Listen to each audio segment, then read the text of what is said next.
पंढरपूरमध्ये उद्यापासून राष्ट्रवादीचे आमदार असणारे रोहित पवार हे सरसकट कर्जमाफी संदर्भात शिवतीर्थावरती आंदोलन करण्याच्या तयारीत आहेत। उद्यापासून त्यांचं म्हणजे 12 जून पासून पंढरपूर येथे या ठिकाणी त्यांचं आंदोलन होणार आहे। त्याची तयारी सुद्धा त्या ठिकाणी सुरू आहे।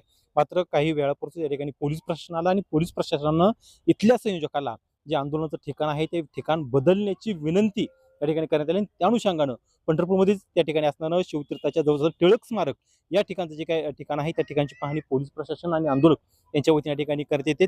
एकंदरीत उद्याचं जे आंदोलन होत आहे ते सरकार विरोधी आंदोलन असणार आहे। जे ज्या सरकारनं शेतकऱ्यांना कर्जमाफी दिली, पुण्यश्लोक अहिल्यादेवी होळकर कर्जमाफी योजना जी अनुषंगिली त्यामध्ये अनेक जाचकाटे लावण्यात आले असा आरोप या ठिकाणी आमदार रोहित पवार यांच्या वतीने करण्यात आला। एकंदरीत अनेक शेतकरी या कर्जमाफीपासून वंचित होणार आहेत आणि त्या सगळ्या अनुषंगानं पंढरपूर येथील तीर्थक्षेत्र जे ठिकाण आहे त्या ठिकाणच्या माध्यमातून नामदेव दर्शन घेऊन हे अन्नत्याग आंदोलन आहे ते अन्नत्याग आंदोलन शिवतीर्थावरती करण्यात येणार होतं।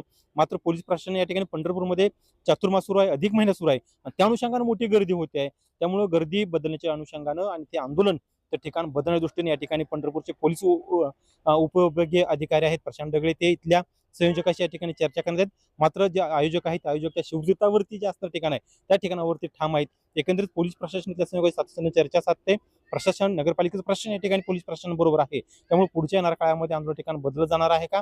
पोलीस प्रशासनाला विनंतीला जे संयोजक आहेत ते त्यांच्या विनंतीला मान देतील की शिवतीर्थाच्या ठिकाणी जे असणार आहेत त्या ठिकाणावरती आंदोलक ठाम असणार आहेत हे पुढच्या काळामध्ये आपल्याला पाहावं लागणार आहे। रोजनिष्ठ तेजस बालाजी वगैरे परितूर न्यूज पंढरपूर।